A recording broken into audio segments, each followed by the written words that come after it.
বাঘিনীকে লক্ষ্য করে ঘুম পাড়ানি গুলি, তবে সেই গুলি কি লেগেছে বাঘিনী যমুনার গায়ে তা এখনো জানা যাচ্ছে না। তা খতিয়ে দেখছেন বন দফতরের কর্মীরা এবং একই সঙ্গে বাঘিনীর খোঁজে ড্রোনও ওড়ানো হচ্ছে। আপনারা জানেন যে লাগাতার বেশ কয়েকদিন ধরেই বাঘিনীকে বাগে আনার জন্য সমস্ত রকমের তোড়জোড় প্রস্তুতি তৎপরতা সারা, কিন্তু তারপরেও বাগে আনা যাচ্ছে না বাঘিনী যমুনাকে। আর এখন তার অবস্থান বাঁকুড়ায়।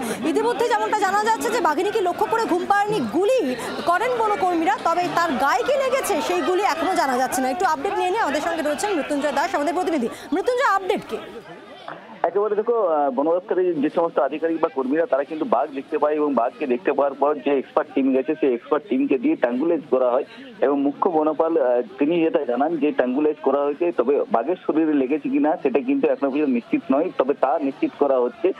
তবে বন দপ্তরের পক্ষ থেকে যেটা জানানো হচ্ছে যে খুব জলদি বা খুব দ্রুত সম্ভব ওই বাঘ দিকে কিন্তু কাবু করা সম্ভব হবে বলে এমনটাই কিন্তু মনে করছেন। তবে প্রচুর মানুষজন তারা কিন্তু সেই এলাকাটি জুড়ে ভিড় বাড়াচ্ছে এবং সেই ভিড় সামলাতে কিন্তু যত রীতিমতো হিমশিম খেতে হচ্ছে বন দপ্তরের যে সমস্ত আধিকারিক বা কর্মী রয়েছে তাদেরকে, এবং সেই ভিড় তারা ইতিমধ্যেই কিন্তু সামাল দিচ্ছেন এবং পুলিশের তারা কিন্তু সাহায্যের জন্য তারা কিন্তু আবেদন জানিয়েছে। এবং যে বন দপ্তরের আধিকারিক যে মুখ্য বনপাল যিনি রয়েছেন তিনি তবে যেটা জানাচ্ছেন যে অতি সত্তর বা অতি দ্রুত ওই বাঘটিকে কাবু করা যাবে এমনটাই কিন্তু মনে করছেন তারা।